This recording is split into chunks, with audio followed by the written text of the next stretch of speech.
रासायनिक pulse multispecialist हॉस्पिटलचे उद्घाटन आमदार महेश पालदी यांच्या हस्ते।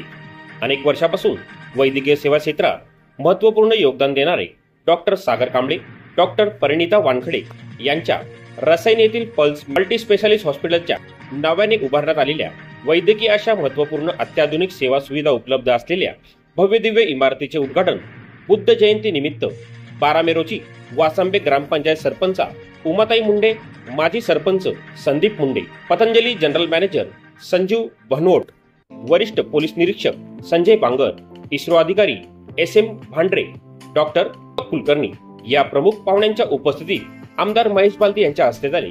यावेळी मल्टी स्पेशालिस्ट हॉस्पिटलच्या संपूर्ण व्यवस्थापन टीमने हॉस्पिटलसाठी व्हीलचेअर भेट म्हणून दिली। रसायनिकांनी सदैव तत्पर वैद्यकीय सेवा देण्यासाठी अहोरात्र सेवा देणाऱ्या पल्स हॉस्पिटलचे डॉक्टर कांबळे व वानखडे यांना शुभेच्छा देण्यासाठी मोठ्या संख्येने गर्दी केली होती।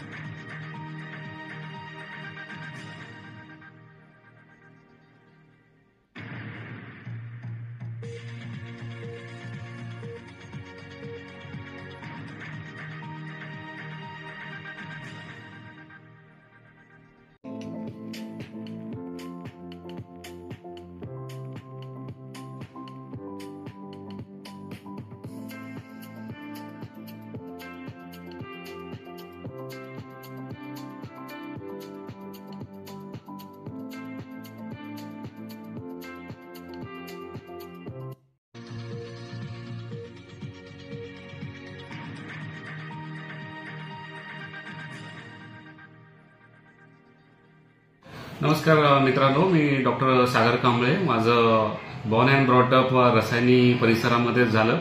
माझं शिक्षण HOC शाळेमध्ये आणि माझं MBBS कोल्हापूर आणि post graduation MD Sion hospital community medicine आणि क्रिटिकल केअरमध्ये फेलोशिप असं झालेलं आहे। ह्या क्षेत्रामध्ये मी साधारणतः 8 ते 10 वर्ष प्रॅक्टिसमध्ये कार्यरत आहे। आपण तेव्हापासून एक मल्टी स्पेशालिटी सेटअप चालू केलेला आहे, जे कालांतराने डेव्हलप होत गेलं आणि आता साधारणतः एक 50 बेडमध्ये त्याचं रूपांतर झालेलं आहे, की ज्याच्यामध्ये आधुनिक operation theatre, modern medical technology धरून कम्फर्टेबल पेशंट रूम, की जेणेकरून ऑप्टिमल केअर आणि रिकव्हरी पेशंटला मिळेल। इतर ICU सुविधा, ज्याच्यामध्ये 2 व्हेंटिलेटर, कॅज्युअल्टी इमर्जन्सी विभाग, डिजिटल एक्सरे आणि सर्व मल्टिपल स्पेशालिटी, ज्याच्यामध्ये ऑर्थोपेडिक, यूरोलॉजी, जनरल सर्जरी, आणखीन इतर भरपूर मल्टिपल फॅकल्टीज आपल्याकडे उपलब्ध आहेत आणि आपल्याकडे तत्पर फुल time physicians, orthopaedic, general surgeon, plastic surgeon हे फुल टाइम अवेलेबल आहेत। आणि अशा रीतीने रासायनिक परिसराला जे मी लहानपणापासून पाहत आलो, की जे लॅक्युना आणि लॅक होतं, की ज्याच्यामुळे लोकांची वाताहत होती आरोग्याच्या विभागात, ती आपण कमी करून लोकांना तत्पर आणि प्रॉम्प्ट सेवा देता येईल आणि लोकांनी त्याचा लाभ घ्यावा अशी मी त्यांना विनंती करतो।